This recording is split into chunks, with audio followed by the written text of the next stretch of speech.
I just wanted to walk you through how I use the Reolink app. This current version is 4.404, but they all work pretty much the same. So I have two different DVRs on my boat. The top one, Sea Ray Exterior, is the original wireless one that I got, and then I liked it so much that I got a second PoE one for the engine room and some other areas. But let me walk you through it. So channel 1, when you click on it, you can actually see, so I've got cameras again all over the boat. So there's one in the front, there's one at the back, there's one up on the top bridge that looks backwards that gives me a better view. I use these when we're out cruising around. And then I have one pointing off towards the Queen Mary, which is where the boat's at. Also, if I click through this, it seamlessly goes between the two NVRs. So I've got the engine 1, engine 2, port and starboard. I've got the bilge area, and then I've got the generator. It's real nice that I can see this. I can zoom in on the charger, and I can actually see how many amps I'm pulling in the volts, which is really kind of really good really good for the resolution. I can also click on here and I can go to viewing 9 cameras. I have one of them turned off at the moment. So again, I can see all of my cameras all at once if I want to. I can also go through, if I wanted to, for example, click on the dinghy cam as I call it. I can go back to playback.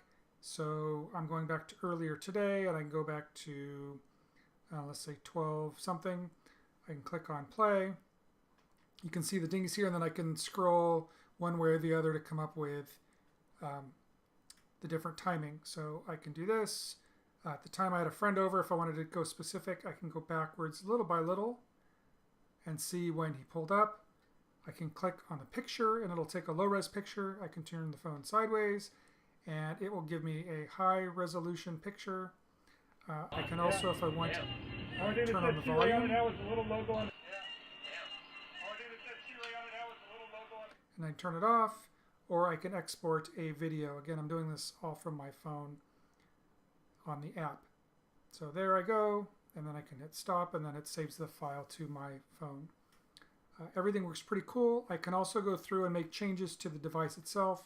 So now I'm into the actual NVR, and then if I wanted to click on display, for example, I can go through the different channels, and I can move titles around or change mirroring, for example.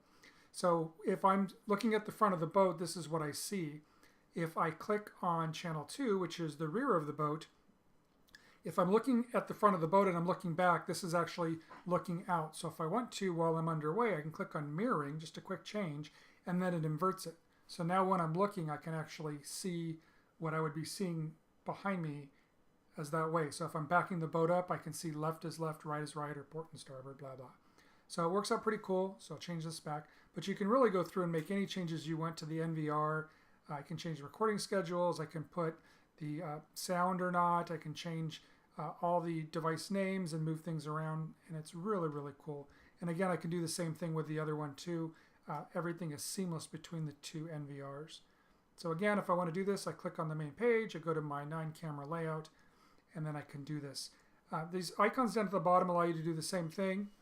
But otherwise, it's a really, really cool app. Thank you for your time.